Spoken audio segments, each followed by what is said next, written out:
All right, I'd like to call the meeting of Smart Cities and Service Improvements Committee to order, and if we can have a roll call, please.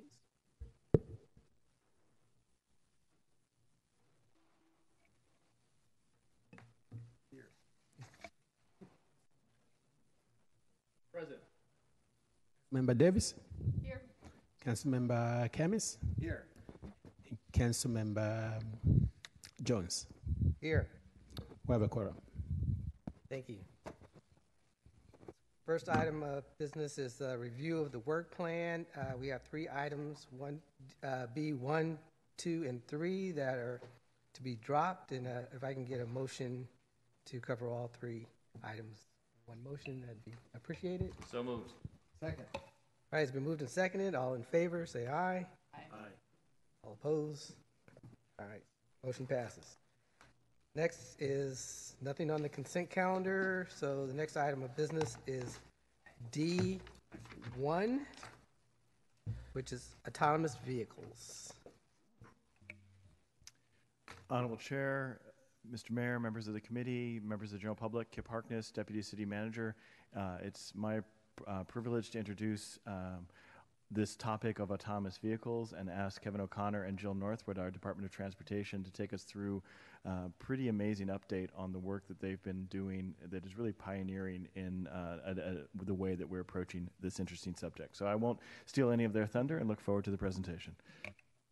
Thank you, Kip, and good afternoon, members of the committee. My name is Kevin O'Connor. I'm the Assistant Director of Transportation, and I think we all recognize this is an important initiative on our Civic Innovation Work Plan, but probably more importantly is just the impact that automated vehicles will likely have on our communities and our transportation system. So we're very excited to be here today to share with you what we're doing to better understand and influence the development and ultimate implementation of autonomous vehicles on our roadways. I'm going to pass it over to my colleague and our Transportation Innovation Manager, Jill North, who's been the primary lead person on our autonomous vehicle request for information and rolling out pilot projects. So I'm going to pass it on to her and let her present where we're at today on autonomous vehicles. Thank you, Kevin. Good afternoon, Honorable Chair, Mayor Liccardo, members of the committee, and members of the public. My name is Jill North, and I'm the Innovation Program Manager in the Department of Transportation for the City of San Jose. I am pleased to provide an update to you in regards to our work in the realm of autonomous vehicles. In an effort to execute the City of San Jose's vision to become the most innovative city in America by 2020, the Department of Transportation has been pioneering an effort to influence, develop, test, and deploy autonomous vehicle technology through local, state, federal, and international channels. At the June 1st, 2017 Smart Cities and Service Improvements Committee meeting, the Department of Transportation provided an overview of autonomous vehicle technology, which included discussion on the various hardware and software components, as well as an examination of the 6 levels of autonomy, with level 0 indicating no driver assistant functions, and level 5 indicating full autonomy with no driver involvement with the function of the vehicle. Further review included an analysis of the potential impacts this technology may have on our roadway related to safety, sustainability, mobility, livability, data, and employment environment. As a result of this analysis, staff worked to identify guiding principles for AV testing and deployment, and to help steer this technology to meet critical challenges our city faces.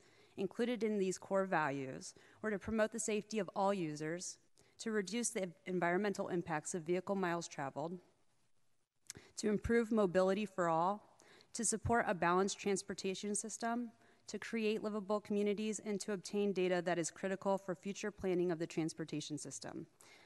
These core values were articulated in a request for information, which invited the private sector to submit concepts to the city to use autonomous vehicle technology to demonstrate how this innovation could be incorporated into our multimodal ecosystem and contribute to the overall health of our transportation network, rather than a disruption. This request for information was issued on June 1st, 2017, and the City of San Jose was the first city in the nation to issue such a request. The previous report also included work and updates in regards to federal and state autonomous vehicle regulations, as well as key collaborations with outside agencies, which will be discussed in detail later. But what I really want to talk to you about today is an update on our AV request for information. On June 1st, 2017, the City of San Jose's Department of Transportation released a request for information inviting the private sector to provide information on how autonomous vehicles might be piloted on city roadway and to address current and future transportation challenges.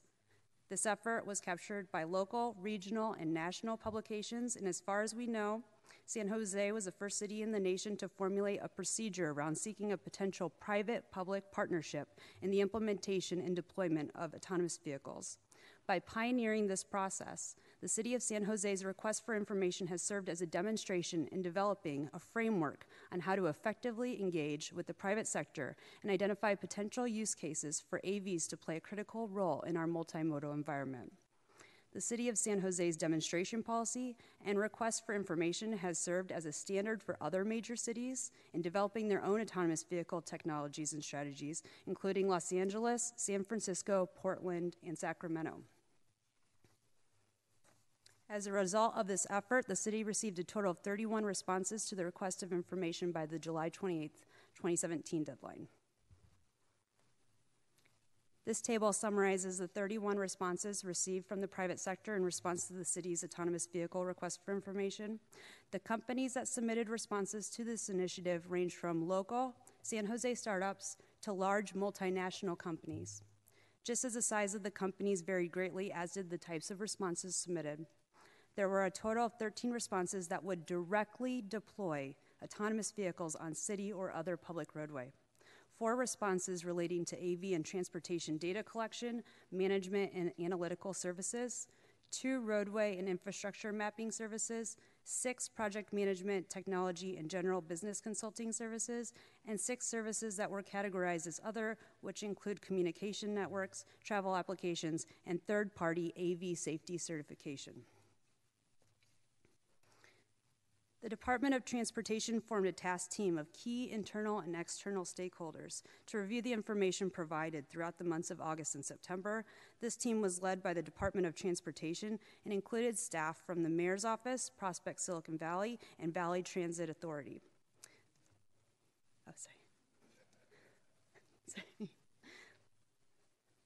The task team reviewed responses and considered concepts that best aligned with the purpose, goals, and parameters stated in the RFI, as well as those that provided the most direct and achievable approach to implementation of a demonstration project.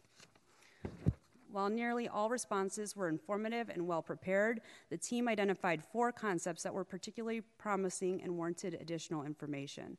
The task team met individually with each of these 4 responders during the month of October to further understand and define the scope of a possible demonstration project.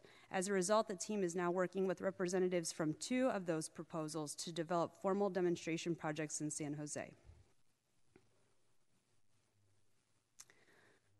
The first project would potentially deploy a fleet of 2 AV minivan shuttles with level 4 automation to provide first last mile connections to the Tamien Station and or Alum Rock VTA Transit Center, where access to these facilities is limited with existing bus service and parking availability.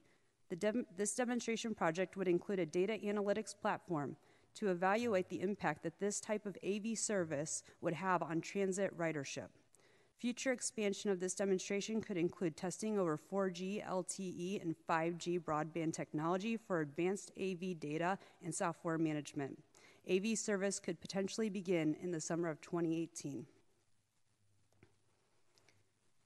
At Tamien Station, access to public transport and parking access is also limited, which inhibits the utilization of the public transit system. A senior center is also present in this area, in which many of these residents have limited mobility options.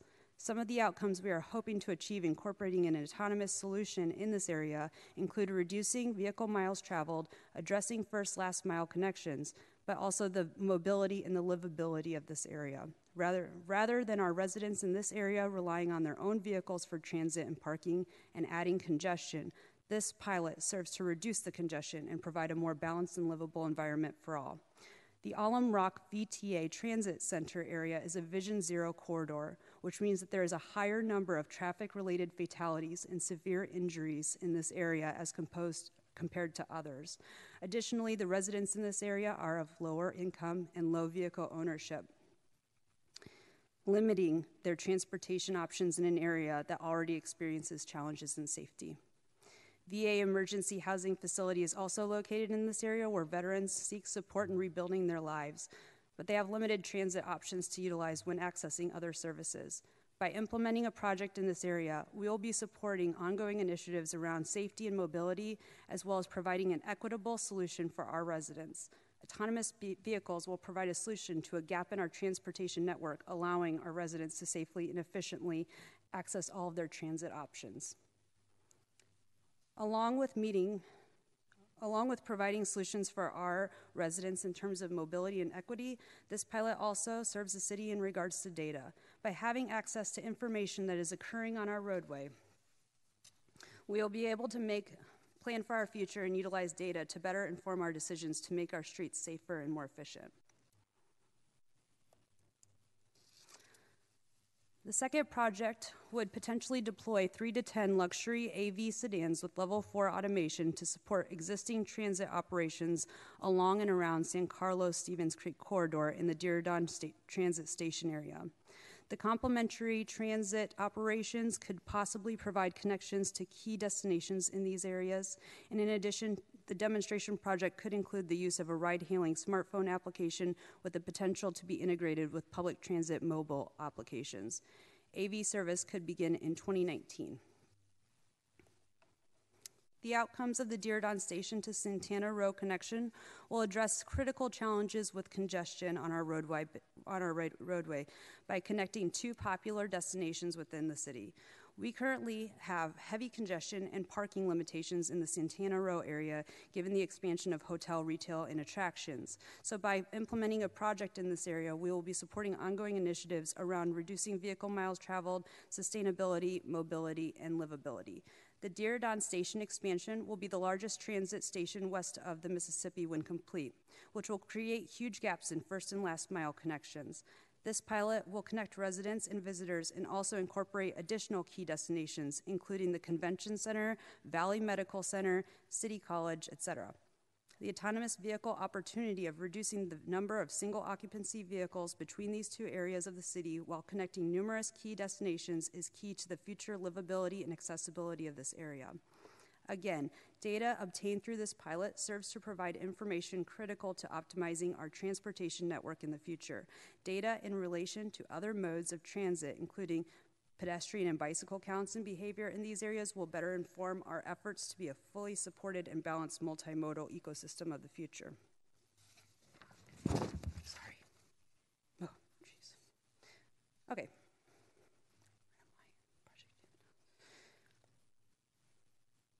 So that was kind of the summary of our pilots. I'm going to kind of switch gears into federal and state AV regulations. It's been a very active time in federal and state AV regulations. I created this slide, I updated it, and now it's already out of date.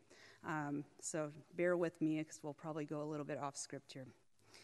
But like I said, it's been an extremely active time for federal regulations. The House passed the Self-Drive Act in September, which defined local, state, and federal roles. In October, the Senate Commerce, Science, and Transportation Committee held a markup of the AV START Act, so there's a lot of movement going on the federal levels to try to help this technology be implemented and deployed at a really fast rate. Last week, the Senate Commerce, Science, and Transportation Committee announced that the AV START Act could potentially go to voice vote this week. And in regards to that legislation, we're really excited to see the federal government move quickly in adopting a framework to shape the implementation of AVs and to begin addressing issues that are important to us in terms of cybersecurity. We have issued comments around preemption language and data, as we really don't want to be limited to future opportunities in this. California DMV issued an update to the draft regulations in October, and the new version didn't seem to have too many significant changes. We reiterated our previous comments around performance and the law enforcement protocols and kind of looking to have that more well-defined. DOT has continued to collaborate with outside agencies on regulations, policies, and initiatives. Included in that is the National Association of City Transportation Officials, Transportation for America, the Insurance Institute for Highway Safety, Telecommunications Industry Association, the Society of Automotive Engineers, and the Information Technology Industry Council Testbed Alliance. So some key takeaways here is we're really excited about these projects because they demonstrate how autonomous vehicles can be incorporated on our roadway in a true partnership. Through this process, private sector companies are able to demonstrate their own business use cases and solutions as well. Some of the areas they are currently tackling with this initiative include transit service and data integration, piloting on-demand use versus fixed route and user experience. By pioneering this approach, the City of San Jose is going beyond just testing for testing purposes, and we're acting as a true partner in the development and implementation of this technology while addressing some of our real-world challenges. Additionally, we have been a leader in advancing an area of concern for most cities in regards to data. Many cities have struggled with partnering with private sector to obtain better tools for planning. By clearly defining the data sets of interest through our process, we found the opposite, in that all of the responders to our requests were open to partnering to provide better tools for transportation planning in the world of data. So in this time of transformation, we are really excited to be leading and playing such an active role in incorporating such a revolutionary solution to our residents. By implementing this technology and guiding the policy, we aim to connect people with the world around them in a way that achieves our core values in terms of safety, mobility, livability, and equity. So finally, I just want to give special recognition and acknowledgement to the City Manager's Office, Kip Harkness, Gary Miskell and Greta Helm from Valley Transit Authority, Prospect Silicon Valley, and Shireen Shantasham and Sachin Jain from the Mayor's Office for all their hard work and dedication associated with this effort. And then just 3 quick points before we turn it over to questions. It's really, I think, the work here has taken us from an almost kind of chaotic frenzy of interest in this to a very coherent approach.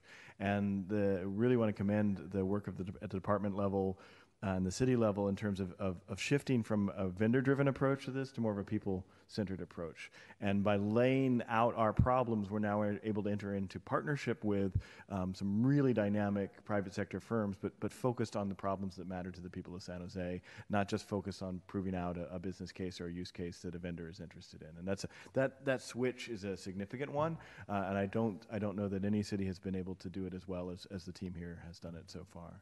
So with that, we'll open to any questions, comments, and feedback you might have. All right, questions? Councilmember Davis?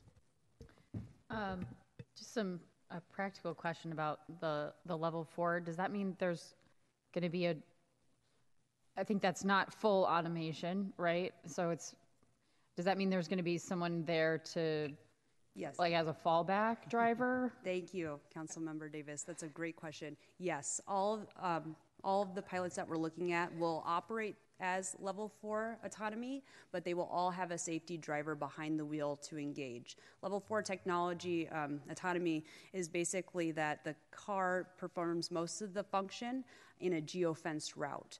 So these routes will have to be driven several times before an actual demonstration project and implementation of the pilot is underway. But even during the duration of the pilot, there will always be a safety driver behind the wheel.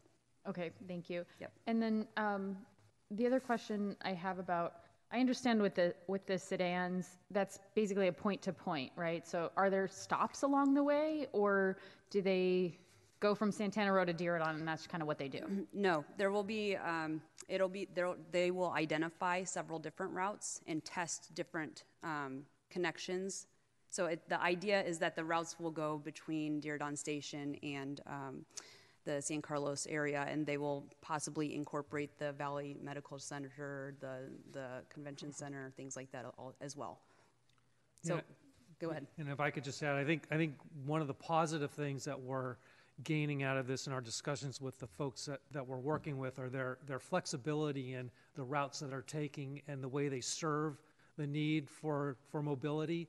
If they've expressed an openness to if we need to go somewhere else within this area, we can do that, and we can serve maybe a different need if we see a trend toward that need. So they're being very flexible and accommodating in how we ultimately roll out what the routes are and the pilot.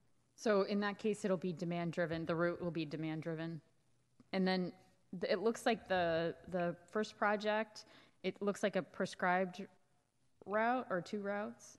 Is that also going to be flexible for the shuttles for Alum Rock and Tamien? Yes, it will be flexible. Again, these were just kind of conceptual programs that the companies brought to us. This is what we're thinking about, and in our kind of discussion, we began to explore other opportunities. Certainly with the VTA, we were able to explore other needs and opportunities. These were just the graphics that were provided initially, so we're continuing to flesh that out. Yeah, I think that's great, and I think it is going to provide a lot of good data, probably that VTA will want, because people don't necessarily want to go where the bus routes are now, and this will be a good chance to kind of see what the demand is, even if they're just like a block off, right? Yeah, well, that's kind of the idea, is that they're not, one of the really cool things that we learned through this process is that they really want to be incorporated as a partner and kind of filling that gap and connecting to the greater transit system. And so I know that they were connecting very much with the VTA and working together with them to try to figure out where those gaps were so that they could basically get people to the station so that they could use the stations more effectively. That's great. Thank you. Thank you, Chair. First, thanks, Jill, for all of your work. I know it's been a lot of work to get to this point. I'm thrilled that you came on board to help lead the effort, and thanks to all the partners and the whole team, as well as our external partners, VTA and obviously in the industry. Couple questions. One is about the DMV regulations. I know these have been long awaited. Does this enable us to get these new regulations? Will these get us to the promised land, or are we going to need a new iteration? So the pilots that we're talking about right now will be enabled under current regulations. So we're not holding up our pilots at this point because of that.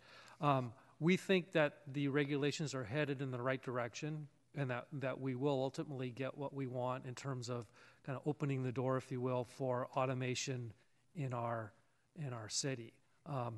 It's just a matter of when is that really going to happen. DMV has made some changes to the previous regulations. They've incorporated some of the comments that cities and others have had. They're in an open comment period now that I believe closes middle of this month, and there isn't really a sense of when the next iteration might come out, but they are committed to getting them done. Great. Yeah. I had assumed, without knowing anything about the details of any of these proposals or any of the routes, I just assumed that airport to Diridon route would be the most popular and perhaps one of the easier ones to implement, given a relatively short distance, and we can really predict that there probably won't be a lot of detours on a route like that. I'm just curious, why didn't that pop into the top 2? I'm really glad you asked that, Mr. Mayor. I asked the same question because I was also really kind of surprised. And I think that in developing these business use cases, there's a level of trust that has to basically happen. When you have people flying in, you don't have a target audience that you really can rely on and kind of test that over time is how people are adapting to autonomous vehicles. And that's an area of interest also, is because they basically want to make sure that people trust it rather than being something that they can't predict people's behavior somewhat with. So that was the feedback that I received. Because you have so many new customers at the airport, is that the idea? I see. Yes. Okay. But it is, as far as a business use case and an application, you're absolutely right. It is key. But in developing the technology, they're just not there yet. Got it. Okay. And I think, just to clarify, I don't think we received any conceptual proposals around that connection between Diridon and the airport. Really? Not a single one? Yeah, so we didn't screen any of them out. There were none. Yeah. Wow, that's interesting. Okay. Yeah, just from a purely marketing interest perspective, I thought, boy, wouldn't it be wonderful if we had autonomous service from the airport. It would be a great way to announce to the rest of the world that they've arrived at Silicon Valley. So as we look at what we have going forward with these pilots, I mean, today, we know we've got Google AVs inhabiting our roads and so forth. Are those all level 3, or are there level 4 vehicles there too? They are all level 3 in operation, in that there's a safety driver. There's variations. Some of them are operating level 3. Some of them are operating level 4, where they're already geo-fenced routes, and really the driver is not supposed to engage unless they absolutely have to. So it kind of depends, and you can't tell by looking at them whether they're utilizing level 4 or level 3 autonomy. It just kind of matters in terms of the driver engagement from the software that they're using. Okay. But if your question is there level 4 already going on our roads? Yeah, the testing's probably already happening. We're just not benefiting from Yes. data, or, okay. It's not in a partnership fashion. I actually saw one the other day on the corner, so it is happening. Nobody got hit, I hope. No, they're Good. fine. Oh, There's no, people okay. behind it. Great. And then finally, I had a question about the federal legislation. Is it anticipated that it may preempt some of the state regulations in a way that enables us to move forward more quickly? Or how do you see it all playing out? So the big issue with the federal legislation at this point is potential preemption for vehicle performance at the state and local level. So what is being discussed now is, what is vehicle performance? Traditionally, the National Highway Transportation, NHTSA essentially, they've regulated vehicle safety, and we think they should continue to do that. What this legislation does, though, is potentially take away our ability to regulate local traffic laws, like around school speed limits around schools. We don't want to be preempted in that way. We want the authority to regulate local traffic laws. We want the state to be able to regulate things like emissions and electric vehicles, and the current legislation isn't very clear on how that will fall. So we're advocating for some very clear language in the legislation to say, local agencies can regulate their traffic laws, the state can control certain behaviors or functions of the vehicle, and let NHTSA handle the safety of the vehicle. Okay. Thank you. I'm really pleased to see that the industry seems to be responding in a way that sees this as a complementary technology with transit, last mile, first mile. I mean, we know there's going to be some replacement too, but we know that if transit goes away and all we've got is AVs, we're going to have an absolute mess in traffic. If we think today's bad, we know it's only going to get worse. So I'm glad to see that there's some interest in partnering with VTA in that way. Thank you very much. Thank you to staff for your hard work on this. I remember when I read the draft request for information, I think you identified 4 zones that as potential innovation areas. As we start ramping up, I hope we utilize all those zones and we get coverage around the city and testing all around, not just the 2. I kind of want to follow up on Councilmember Davis's question. With the AV technology, we have that red box of where and the blue line where the route is. I know that's just an indication, but a little bit different than demand. If there's traffic, will the AV know to avoid and do similar routes to get to the same destination? Are we allowing them that coverage, that flexibility to go zigzag and go over which way? Really great questions. You guys are really on it. Thank you very much, Councilmember Depp. Yes, so I think that what your question kind of goes into is more of the next iteration. The futuristic is when these vehicles are smart enough to identify their ecosystem and know what other vehicles are doing ahead of them, and really have a bigger concept of what's going on the roadway more than their sensors can identify. So probably in this iteration of the pilots, no, but we're going to be moving that way. That was kind of indicative of testing over LTE, 4G, 5G connections. It gives that better idea of what's going on beyond the 250-yard sensor limit. Okay. And I guess the other question I just had was just broadly, what did you guys learn from all the applications that we did not know about, AV technology before? Just broad lessons. That is a great question. What have we learned? honestly, the list is so long anymore because we're learning so much about this environment. The telecommunications, it's autonomous vehicles can drive on their own, but the way that they would function, that would be optimal, really includes all different types of industry coming together. So that includes the telecommunications industry, it includes the charging stations, it includes, everyone needs to come together to figure this out. And so what you're starting to see in industry, there are different types of collaborations going on the side to try to identify what this future is really going to look like. Sure. I'm sorry. I guess it really is a broad question, but just specifically, I'm kind of curious about, from a city perspective, what we imagine implementing this might look like, and then after we got all these applications demanding or asking for this and that, like what did we learn as a municipality about how we want to proceed in the future?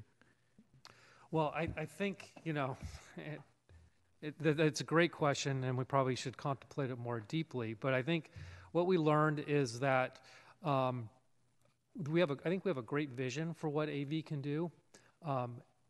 But we're not there yet. Technology really isn't there. I was surprised in our discussions with the companies that they're not as ready as we think they are to roll out AVs, and it really is going to take a really collaborative approach to get there. And when we're talking about IoT and sensors everywhere and communicating with pedestrians and vehicles and all this, there's a lot of work to be done to get to that point, and we're just on the forefront of it.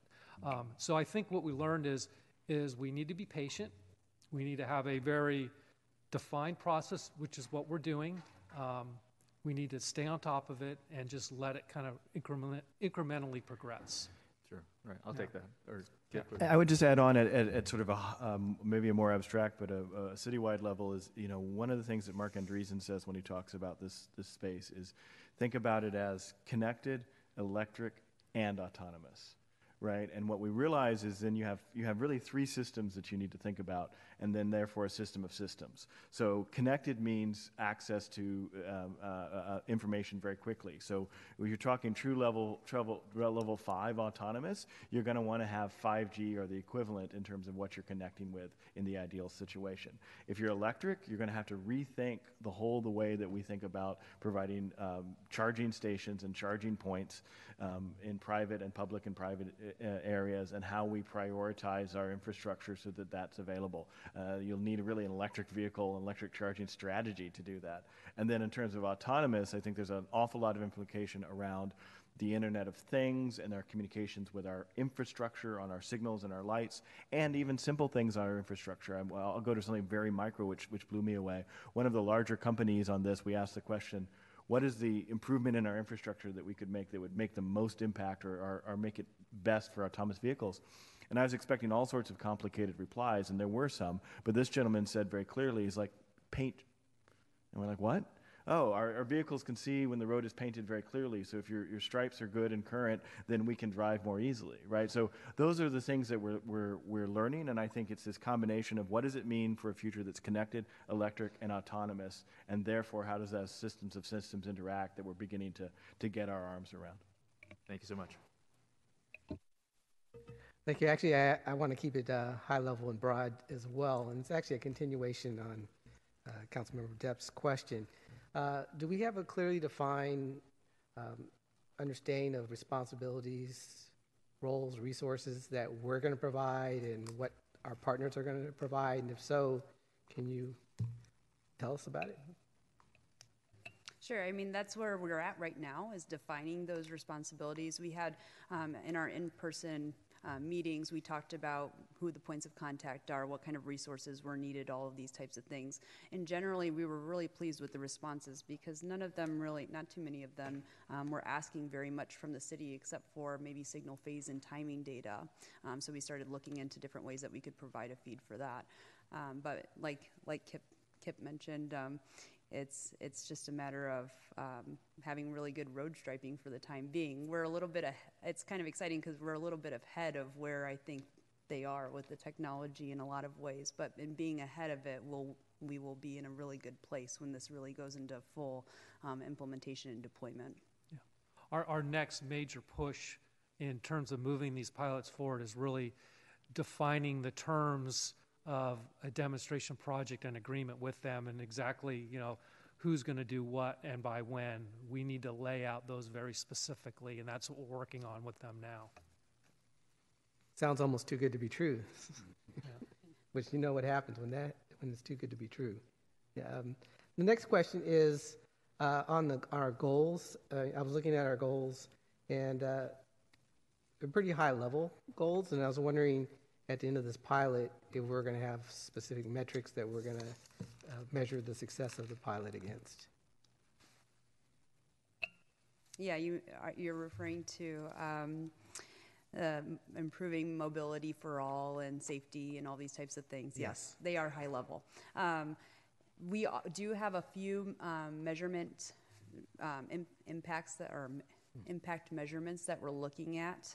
Some of them in doing that will be in the providing of data back to us. So we'll be able to see over time, how many near misses there are, and if autonomous vehicles actually help decrease that number, maybe in the Vision Zero corridor or something like that.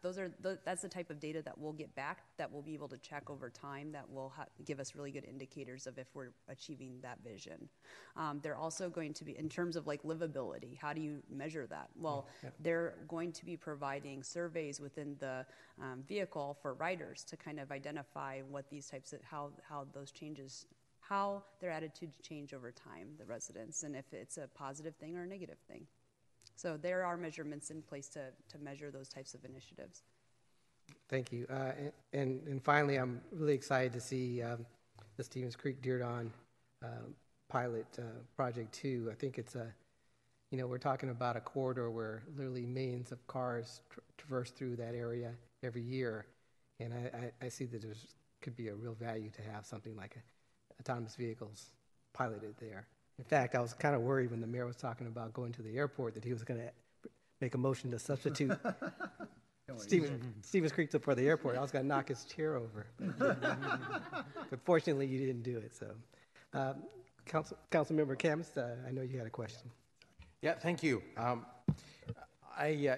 Just logistically speaking, if you're going to start these things up, right, they're going to be at Diridon Station. And what's the scenario? Are they going to be charging for their rides? Is it going to be free? How's that going to work? How are they going to advertise it? Is this going to be like a banner saying autonomous car free on the side or something? They would have a hard time, I think, demanding the interest if that was the case, right? Autonomous car, get in. I think that they're working through those types of things right now. That was a piece of feedback that we gave them after meeting in person, is to kind of figure those types of pieces out. They are very interested in doing promotional activities around this and raising awareness, and obviously they need to prove this concept. So there is interest for them to be able to prove the things that they're trying to say in terms of all these things, and they're trying to figure that out right now. I'll beg to differ with you. I actually went to a conference in transportation in Georgia, and we actually rode in an autonomous vehicle, and there was a line of people waiting to get on these things. Right. So it wasn't that if you say it's an autonomous car, people will want to actually go and try it out. We said that. I said the same thing. Oh, okay. I thought you were saying the opposite. They would have a hard time managing the demand of everybody wanting to do it. No, I totally agree with you. Yeah, and also you mentioned like luxury transit. What did you mean by that? I mean, are they like what limousine? Do you have pictures of anything? Is it that beautiful thing that you were showing earlier? It may be. Some of these things are really conceptual right now still. So I mean, the vehicles that possibly could be tested on our roadway might not be completely assembled yet all the way. But the idea is, integrating all of these types of user experiences. What is it going to look like when you're riding around in an autonomous vehicle? Do you have screens where you're basically, engaging in entertainment or all these types of things? So as far as what that actually means, I honestly don't know at this point, because we haven't seen what it's going to be yet. But I think the one that I rode on looked like a giant shoebox. Yeah. And, Well, I mean, I don't know how else to describe it, but it was just a big box that was rounded on each corner and with a thing on the top. And yeah, but I mean, I was just wondering what you meant by luxury. So anyway, thank you very much for your report. Yes, we'll find out soon also. Mayor, you had another question? Well, first I want to mention that I know Shireen was presenting some of this to folks at Bloomberg, and they immediately got very interested in what we were doing and immediately invited all of us to talk about it in front of an international audience. It's clear that there's a lot of interest in what's happening here in San Jose. So again, thanks to everybody. One thing I worry about a little bit around the choice of the routes, let me go back to the other routes, is the diffusion of adoption, or the adoption of technology curve, or the excuse me, diffusion of innovation curve. And there's no question that there are real problems that autonomous vehicles could solve for a lot of populations. We think about seniors who might live just to the west of 87 there. I remember from my role as a VTA board member, many concerns about bus service not getting to the front door of many of the senior communities. On the other hand, I don't typically think of that audience as being the early adopters and the innovators, particularly if they don't even have access, that is with a smartphone, to be able to participate in something like this. And so my concern is to what extent do we believe we're going to get enough interest and demand in particular neighborhoods where we're really being able to demonstrate solving a problem? And are these companies really aware about the diversity we have in our community, obviously economic and otherwise, that means that this technology may not be as well received everywhere in our city. And I would imagine you'd need to have literally folks who are well trained in each of those senior centers who are making the calls and engaging in the online communication to be able to get rides for seniors. I'm just curious about whether, to the extent to which they're really aware of those issues. Yeah, those are all very good points, Mr. Mayor. And I think what we're discovering here, and that you're discovering, that we've kind of understood along, is the devil's in the details. We're in an early conceptual phase here. We're exploring this with these different companies. There's probably a lot we don't know. There's probably a lot we're going to learn. We're going to be surprised in a good way, and probably in other areas. So it's really about, let's see where we get. I think you raise a perfectly valid point with, is there a market there, and will these companies know how to reach it? I think we need to really explore that as we continue to talk with them and figure out those types of things. Yeah. I appreciate that, Kevin, because I do worry sometimes that the view of Silicon Valley's monolithic entity of a population that all has lots of money and smartphones and drives around in, if not Teslas, then Priuses, and that's just not the world, right? And so, I can't help but think we're going to need a lot of partnerships with nonprofits that are culturally sensitive and folks who are on the ground, the churches, all the folks that we even need to really communicate well with folks. And, I'm certainly happy to lend our offices resources to help us be able to do that effectively. Could I also ask, just on the Alum Rock routes, what are we looking to connect here? I mean, clearly I understand we've got VTA Transit Center along near Eastridge, I assume that is. It's hard to see on the map. What else are we connecting with this route? And are you asking in terms of key destinations? Yeah. What are the destinations we think people are? So the idea with this particular route is that you're not connecting necessarily key destinations. You're connecting people to a transit station so that they have easier access for in a Vision Zero corridor. Okay, so also safely. Got it. So we're just trying to get close enough to everybody. Yes, they did a survey. Actually, the companies did a survey of the area to kind of identify where there was need and identifying the route and seeing people transport goods and things like that.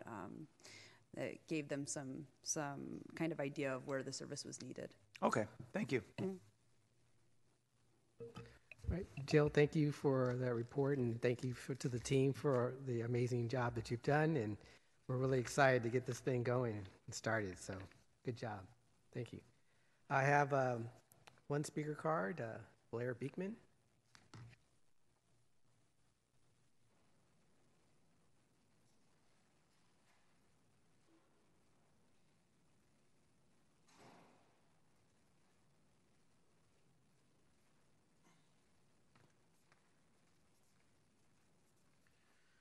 Hi. I would like to thank the words of the mayor today, how he finished in his final words. It seems like your whole group was talking about today in certain terms that this may be a private, what's it called, a private function of how to create a system, a technology system and a system for a community. But it has the real intention of being a public service. So I'm really impressed by that. And it seems often you try to talk about how this is going to be the future of a public service, which is an interesting concept, considering that tech is usually considered a little bit more selfish and individual and things like that. So thank you for that. And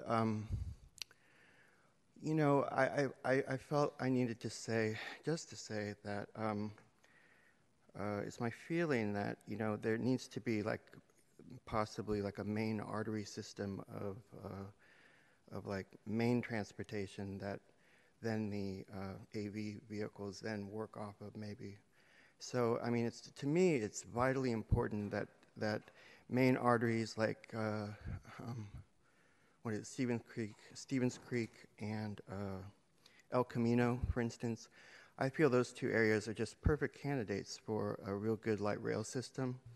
And it's, you know, just total basic stuff. I mean, everybody's probably heard it a million times. And I just hope you can keep that in mind, that should be an important option in the future, and how to think of what you're building at this time. Thank you. Thank you. And Councilmember Camus had one additional question. Thought you were done, and you're... Sorry, always a second bite at the apple. I don't know if you didn't tell us because of secrecy reasons or whatnot. You did not mention who the contracts will be with.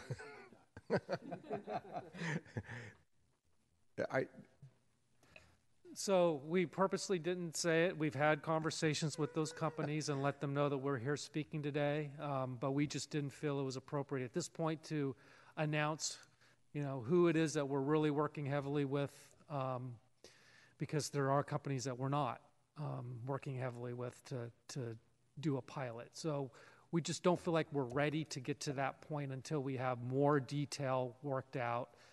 Some framework of an agreement and a project that we can really announce and say, this is what we're going to do. We're, you know, I think as you're learning today, we're still kind of in early stages. Yeah. Okay. So it was somewhat purposeful. Yeah. Thank you. Well, let's do a kickoff and not just a press release when the time comes. Yeah. Yes, absolutely. Thank you. So can I get a motion to accept that report, please? Been moved and seconded. All in favor, say aye. All right, motion passes. All right, we're on to D2. And while Betsy is shuffling the chairs here and we're joining us up on stage, I did want to recognize, do a little shout out into our audience. We have with us today some of our colleagues from Seattle, Jim Loiter and Dylan Morris. Jim is the Director of Digital Engagement for the City of Seattle, and Dylan is their Privacy Officer. And you saw Jim on video from his house during the study session, and we've really been having a lot of good cross learnings, and want to kind of give him a shout out and appreciation for taking his time to engage with us. So with that, moving to legislation and our Director of Intergovernmental Relations, Betsy Shotwell. Thank you so much, Kip. Mr. Chair, Mayor, members of the committee, Betsy Shotwell, Director of Government Relations. Due to the segueing of this previous item into my item, I asked Jill to stay on if there's additional questions might come to mind related to autonomous vehicles. You have the year-end report that I provide all the committees with relevant legislation to the committees at the end of the year. Bills that may be vetoed or signed by the governor, or perhaps pending and maybe will become 2-year bills, meaning they have to move by the end of next January, or the end of January next month, to get out of House of Origin, and pared it down a bit. The bills that are just did not have legs or move on, we took out of this memo that were in the June memo. Initially, I want to focus on the state side, and again, because Jill had a lot of detail with the federal AV work, I did include a number of the AV-related bills in Sacramento, most of which are pending. It'll be interesting to see how this plays out in the second year of the 2-year session with the governor as well termed out. It remains to be seen. It's just, I think, just beginning as far as activities in Sacramento related to this issue, per Jill's comments earlier. And of course, I really want to focus and shout out a big thanks to everyone who was involved in helping to defeat SB 649, Senator Hueso's bill on wireless telecom sightings, cell sightings on poles. Mayor, thank you so much for your activities in Sacramento, and Shireen, and of course Kip and Dolan. Beckel were very much involved with this, as well as our state lobbyists. So that's referenced on page 2, of course, and remains to be seen where we will see this issue evolving. Turning to the federal piece, again, because of Jill's emphasis, we shared memos on the federal side of AVs. This is more of a focus from our federal lobbyist, Squire Patton Boggs, on FCC activities that are pending, which I know the mayor and Shireen has been very involved with our lobbyists as well. Thank you both. I could ditto what Jill was saying. When writing anything about what's happening in Congress, it is out of date practically before it's the end of the day. So things are very much in play. It remains to be seen. I'm sure the mayor has a perspective as well. I observed the study session, of course, and I share your concerns over where we might be going at the federal level related to issues that we're facing with 649, Senate Bill 649, on loss of local control over these activities in our own neighborhoods, in our backyards. So with that, Kip, I don't know if you have something additionally you want to add to that. Be happy to answer any questions. And really, I think as far as Washington goes, stay tuned, and we'll keep you informed as much as we possibly can. And of course, I'm always a phone call away. If you see or hear something, I can find out more information for you. But we'll have another federal report out very soon as far as how things play out. While Sacramento's an adjournment, Washington's not there yet.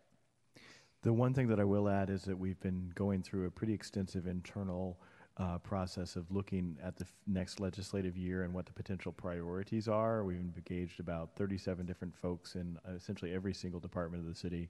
We just had a review of some of the top line work out of that this morning with the city manager and his team, and we'll be bringing that back to you in a kind of a quasi-study session. It'll be at the end of a normal meeting in January. I think the last meeting is in January, but just give a little heads up on that. So you'll have a chance to react to those priorities and give us direction on what priorities we should be focusing on, both at the state and the federal level at the end of January when we come back. So other than that, no additions, and welcome to entertain any questions, comment, or feedback you have. Mayor? Thank you. Thank you. And I just want to reiterate the thanks to you, Betsy, to Kip, to Shireen, to Dolan, to Scott Green on our team. Just a great teamwork on SB 649. We know, of course, this is just round 1. There are more rounds to come. But so far, we've dodged the bullet. I have heard that Senator Hueso is not going to reintroduce legislation in this area. That's what we're hearing from our lobbyists. However, I would not doubt that there will be someone else who will. So I'm sure we'll have to fight yet again. Are we hearing anything about whether there's any effort at the state level to sort of convene folks to talk about whether there's a better way? I see Dolan being Dolan, do you want to picked come on there. Do you want to come speak to that? You can't get away with just staying up in the.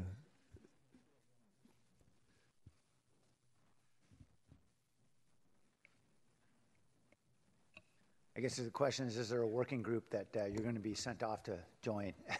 Yeah, so I think there was two questions answered. One, is there someone who's going to author new legislation at the state level? And the answer is yes.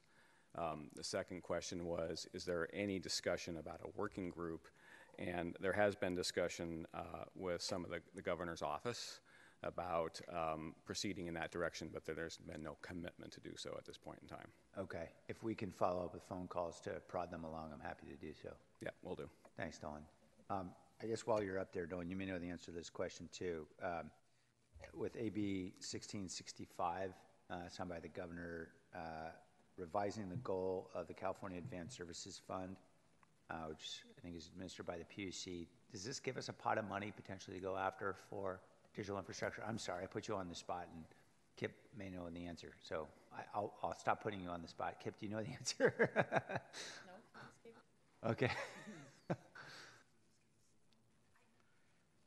Mayor, I started researching this bill when I was writing this memo because it had been hanging for so long, and then, of course, as you say, it was signed. I don't know where the money stream, the funding stream, what the distribution will be. It certainly does provide additional fees from your utility bill or your phone bill, but I'll have to check further. It's very complicated, to say the least. And we have this on our work stream to figure out whether this gives us a leverage of funding. At this point, I don't really have a clear sense of whether this is worth going after or how much this is going to be. So it's one of the things we'll tackle in the new year. It's on our radar.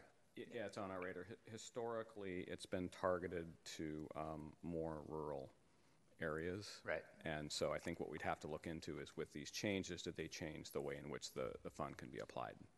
Okay, great. Thanks, Dolan. And then finally, on SB 802, it's been held in the Assembly. Looks like this may be under submission. This is convening the Autonomous Vehicle Advisory Task Force. Are we lobbying at all to get on this task force, or has this task force even been created yet? Do we have any idea? I can't say. I know the department's been following this closely, as I have, and I don't know the circumstances as to why this was held.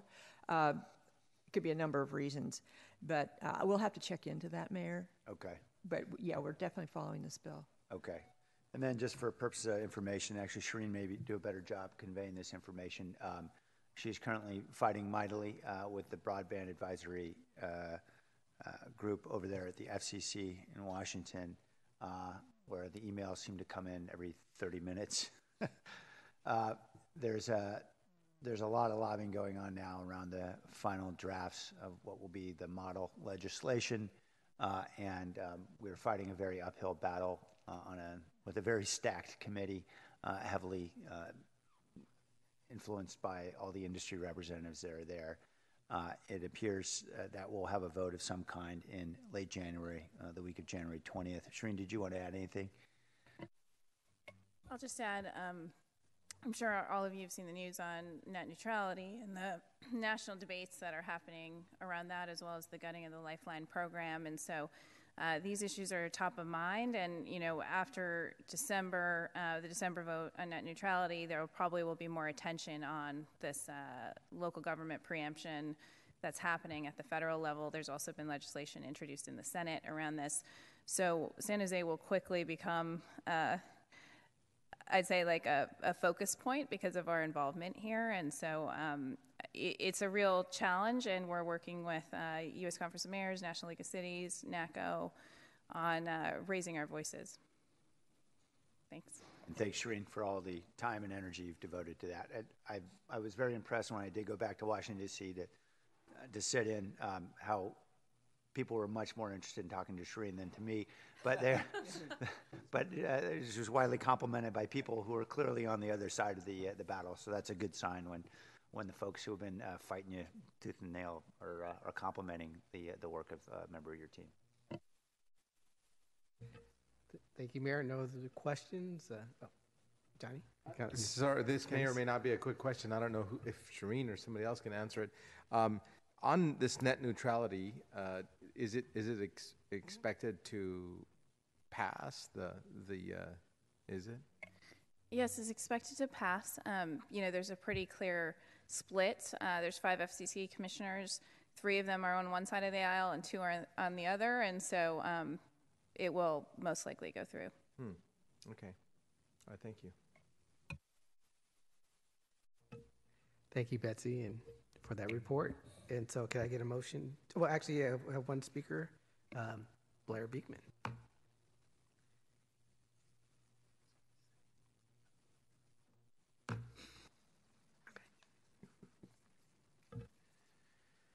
Hi. Serious congratulations to everyone for defeating SB 649.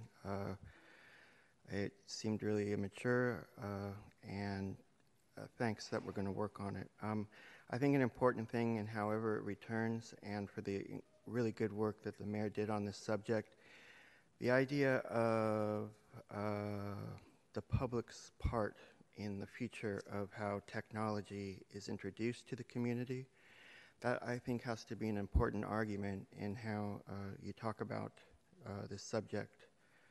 And I wish you luck in trying to do that. The work that I'm involved with in Oakland, the city of Oakland, is doing incredible work in leaps and bounds in how to make technology more accountable for its community. And it's a very important goal. It has the goal of ending war and creating peace. And that's not to be taken lightly, and it's actually a lot of fun. So to the person who's here from Seattle, I hope he can, they do important work in the same sorts of subjects, and I hope he can take note of this and really study what's going on in Oakland right now. And with the issue, he had talked a few weeks ago, an important concept of streamlining how to introduce new cell phone tower technology to a community. And I feel that has some serious drawbacks, although, you know, I am understanding how you're doing that. It has to have a community process in some way. We have to learn how to develop the community process more to talk about this instead of being content with the ideas of streamlining and quickness. And I hope we can all work on this. And thank you. Hey, Blair, just stay put right there, because you're gonna take us, you're gonna close us out. But I just need to get a motion. So moved to approve. Second. It's been moved and seconded. All in favor, say aye. Motion passes. Now we're on to open forum. Blair, close us out. Okay. I was perhaps a bit strong in open government yesterday when a softer touch could have been needed for all sides in how we're learning to talk about the importance of technology and its accountability. I'm very sorry about that. Could have been a better introduction for myself, and I was a little tough. Sorry. I have figured along with the inventiveness of and business practices that are involved in technology, accountability, responsibility, civil protections, and civil rights are the third leg in a stool, or in the stool, in the future of technology for a community at this point. Why does San Jose keep denying how accountability can be an important part of the term innovation with technology? So to close up here, I hope this has been, I hope this is a time to be open with different communities.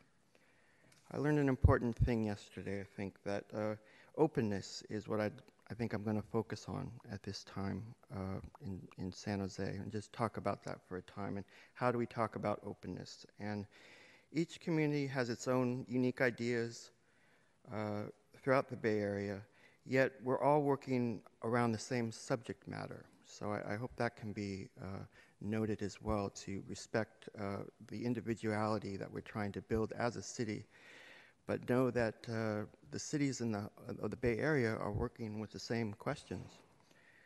And I hope we can work on with this the idea of the public policies for shot spotter and sound cannons that I hope we can learn how to develop a public policy and how to talk about that. Thank you, Blair. Meeting's adjourned.